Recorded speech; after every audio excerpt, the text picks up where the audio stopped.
every day feels just like heaven. Wifey, you mean the world to me.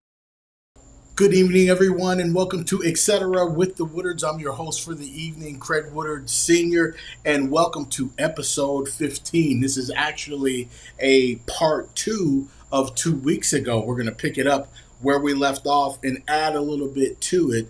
I wanted to take a second to let you know that we are streaming live on Facebook right over here, and we're on Restream right over here, which will be broadcast on Monday evening.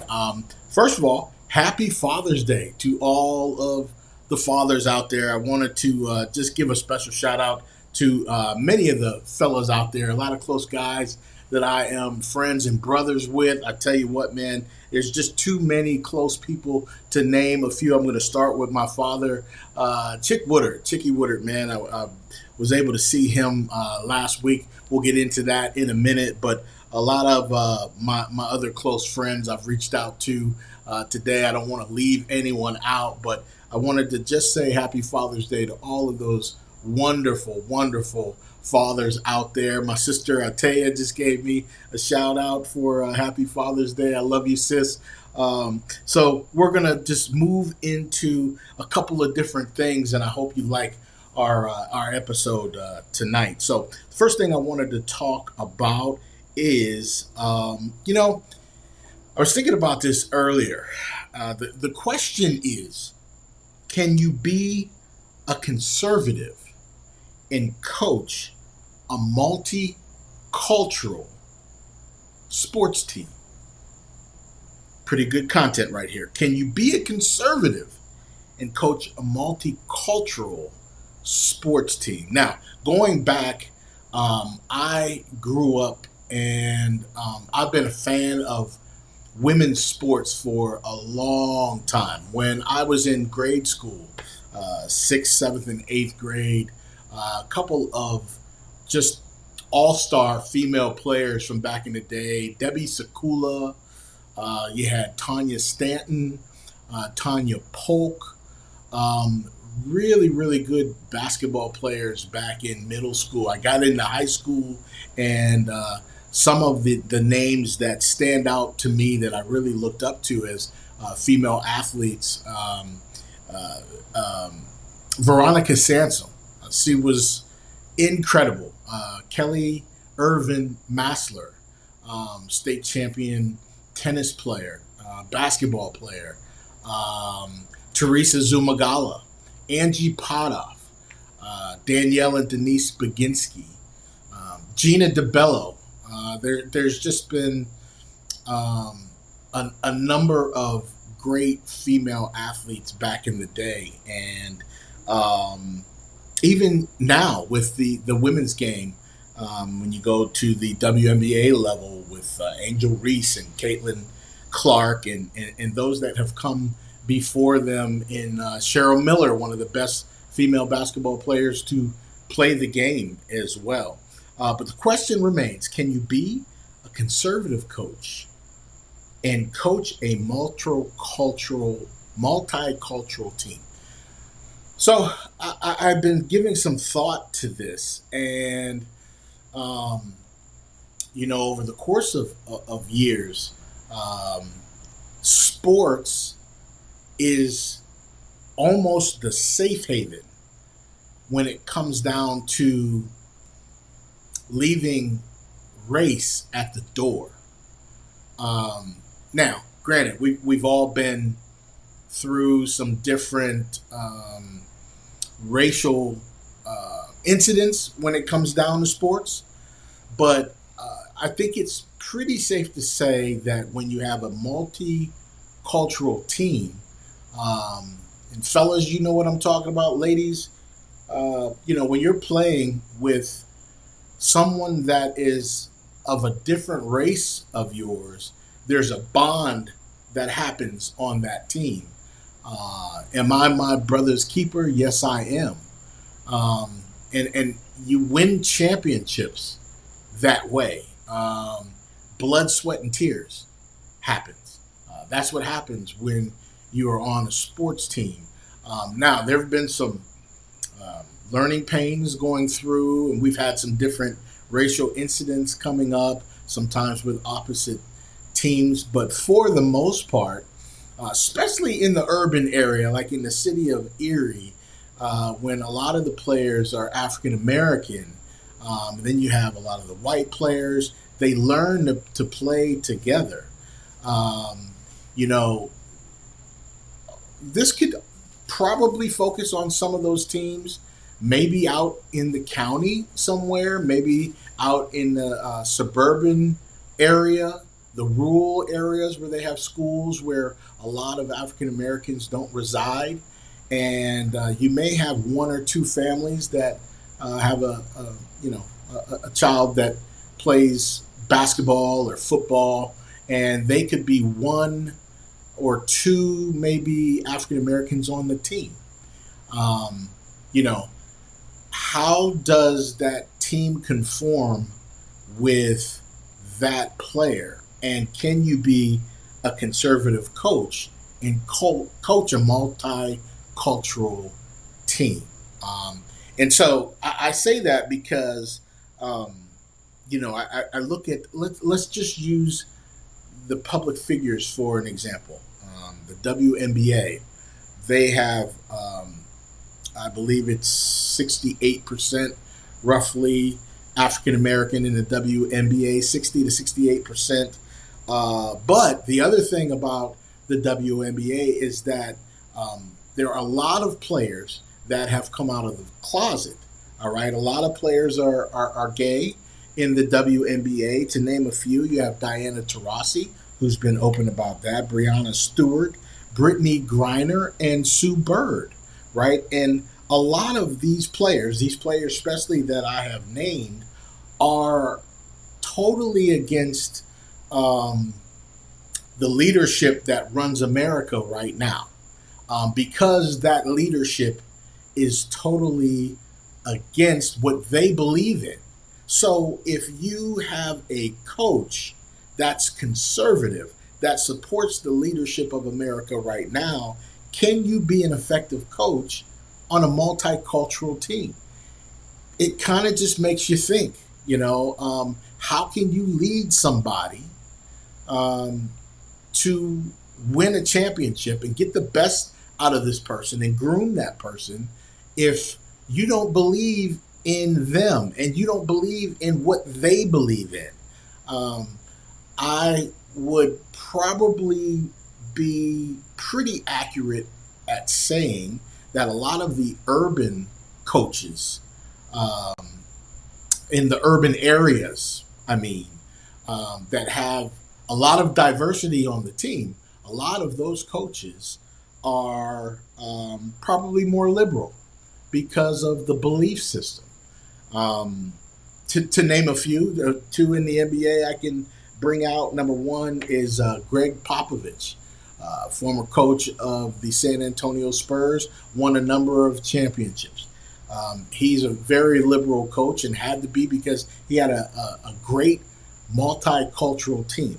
Another one that is still coaching right now that was a player that played on a multicultural team in the NBA with the Chicago Bulls is now coaching the Golden State Warriors, Steve Kerr. He's also been vocal and been a public figure, and he is a very liberal as well. So I ask again, can you be a conservative coach of a multicultural team and give your players everything that you've got and accept everything that they're giving you?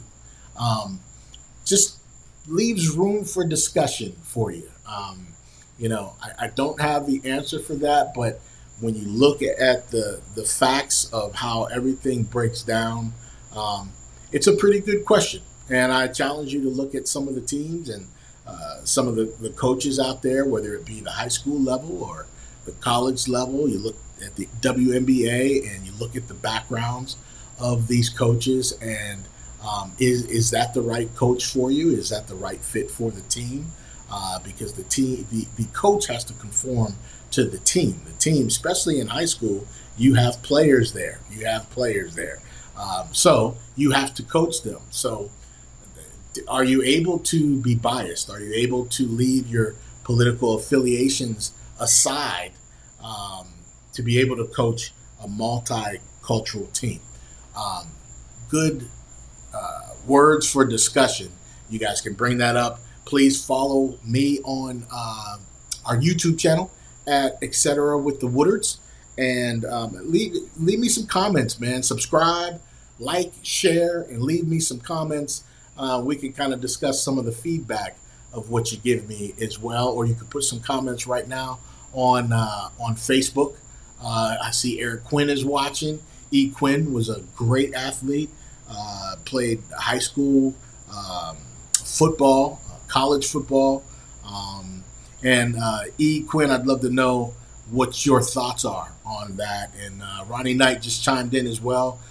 Ronnie, tell me what your thoughts are, man. Can you be a conservative coach of a multicultural team? It's pretty, I would say, pretty tough to do, but I'm sure that some may conform, and we can kind of come back to this. All right, I want to move on. I already said Happy Father's Day. Happy Father's Day to you fathers out there, E. Quinn, Ronnie Knight, you guys, if that applies, and everyone else on Facebook land, and a lot of people that are close to me. I want to make sure that the great fathers out there get their just due. I heard somewhere that Father's Day is the 20th celebrated holiday, the 20th celebrated. Christmas is number one. Mother's Day is number two. I can't think of 18 more holidays that should come before Father's Day. Just doesn't make any sense. Halloween is number six. Arbor Day is before us. I don't understand. But I had a wonderful day today. Heard from my adult kids today. And of course, I was here with Craig Jr. and he got me a nice little gift. So very pleased about that, spending time with him and my wifey today. All right, we're going to move on to part two. 2 weeks ago in episode 14, I brought up a great topic that got a lot of great feedback. And the question then was, actually the statement was restoring past relationships before it's too late. Restoring past relationships before it's too late. That can apply to many, many people out there. Many people out there.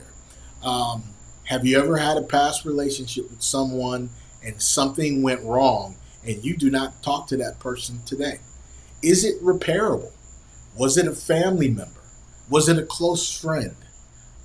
What happened? Do you even remember what caused you to part ways? Is it something that can be fixed? I believe that in certain relationships, there has to be a champion involved in order to step up to the plate and want to make things right, want to make things better. Why not you? Why not you be the champion? You know, I talked about this in episode 14, and I decided to take my own advice. So just want to share a little bit with you.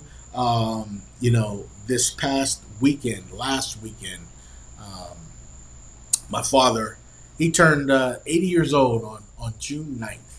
And my sisters and I have four sisters. My older sister, Angie Woodard. I have three younger sisters, Ashley Woodard, Adina Woodard, and my baby sister is Etcetera Woodard. And us five siblings have never been in the same room at the same time. There are three moms involved. My dad was married 3 times. My older sister was adopted prior to me coming along, and you know, we belong to my mother, Sylvia, or Bay Woodard, and her and my dad got married years ago, and they then got divorced when we were little. He got married again, had my sister Ashley. Relationship with my stepmother ended, and he got married again and had my younger sisters Adina and Atea. And since there's an age difference, We didn't obviously grow up in the same household or in the same city for that matter, but um, you know, we really we really did not growing did not grow up getting to know each other, and I wanted to change that. So when this opportunity came to go to Philadelphia, my dad lives in Allentown, to be present for his 80th birthday. I knew that my sisters were going to be there, and my sister Angie drove down from Rochester, New York. So all five of us were in the same room for the very first time, and it was the best birthday that my father could have ever had. We took tons of pictures. Those of you that follow me on Facebook saw all the pictures and the smiles that we had. It was fantastic. Along the way, I've had a rough life and upbringing, and my views are a lot different than many. Not to throw a lot of our personal information out there, but my sisters and I had to rekindle our relationship, and I was really excited to do that. I asked both of my sisters if they could come over to my dad's house last Sunday, and they both were willing to come over, and we talked for about 2 hours. Um, Craig Jr. met my dad for the very first time, and he's 11 years old, and that was very special. You know, anytime that you can have a picture with three generations in that picture, it's pretty special. And so I do have a couple pictures of me and my dad and my son Craig Jr. I wish Dante and Jordan could have been there, but I do have pictures of them as well from the past. But this being the first time that my father met Craig Jr. was very special, and he also met his two aunties for the first time as well, and that was pretty cool too. Seeing them just hug him and sit next to him and smile, and he was kissing everybody and hugging everybody, and it was fantastic for me to see. The trip went great. I was able to talk to my sisters. We cried a bit. We shared stories. We filled in some gaps of information that needed to be filled in, which was very important. I had to let them know what kind of a headspace I was in when I made certain comments. You guys know me. I'm the type of person that I say what I mean. I say what's on my mind. I say what's on my heart. And, in the past, sometimes I would say it without being worried about how it affected somebody else. I've learned over the course of years that you got to think about how your words can affect somebody else.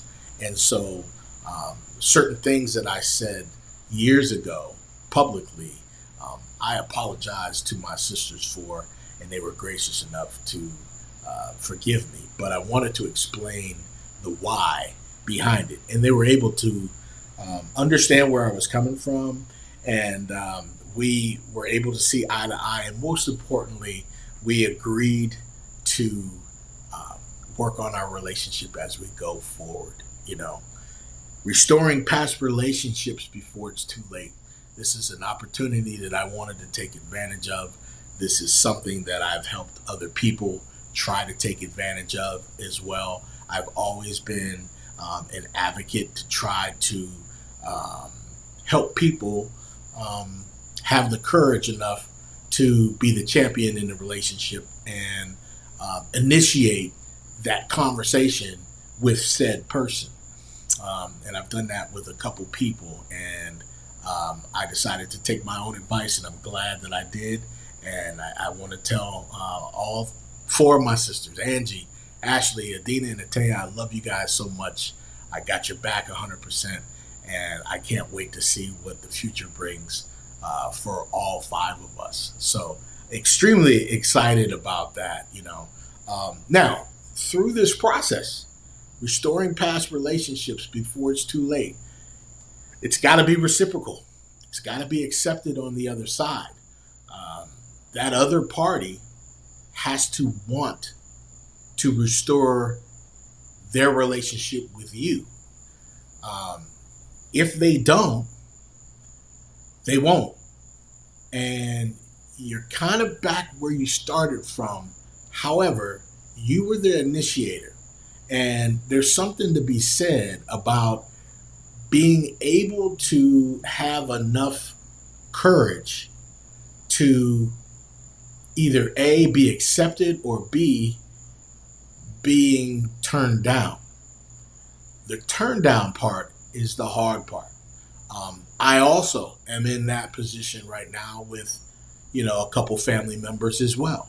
Um, there's only so much you can do to continue to reach out, and continue to reach out, and continue to reach out. And you haven't done anything wrong, but you continue to reach out because you want to get through to that person because you love them. And that person um, does not return the favor or return the phone call or answer the call when you call or return a text message. It seems like that person has made their mind up. And if you go through that, you have to realize that you can't control everybody. All you can do is control yourself. You control what you can control. And you do your best to rekindle that relationship if you want to. And if it's not reciprocal, then you have to be at peace knowing that everything that you did to try to restore that relationship was all on you, and you have to be able to live with that. Um, there's a feeling that I get. I don't know if you all get this, but there's a feeling that I get sometimes when um, stubbornness kicks in and you don't want to say anything to that person because you don't want to be that first person to restore that relationship. And then you think, okay, well, what if something happens to that person? Or what if something happens to me and I pass away? Or that person passes away? How would I feel if that person passed away and I didn't get the chance to say what I wanted to say? The fact of the matter is, I had the chance to say it. I just didn't take the opportunity to say it. So, if you're in that position at home, you have family members, you have friends, somebody owes you money, and it broke up your relationship, and you stopped, um, talking to that person because they owe you $25 or $50. I always say this when it comes down to lending money to family or friends. Um, don't lend money to anybody. Don't lend money to anybody. If you have it, give it to them. If you have it, just give them the money. It's going to save you the heartache down the road. If you have the money, give it to them. If you give it to them, you don't expect it back. When you expect it back and you don't get it back, that's when the problem happens. So don't do loans, do gifts. And if you don't have it to give, just tell them that you don't have it. And it works out just as fine, but you still have that relationship. So there's certain ways that we can control the future and control what happens based off of what we do. Control what you can control. And that is very, very pivotal. I'm telling you. I lost a relationship with a roommate over money.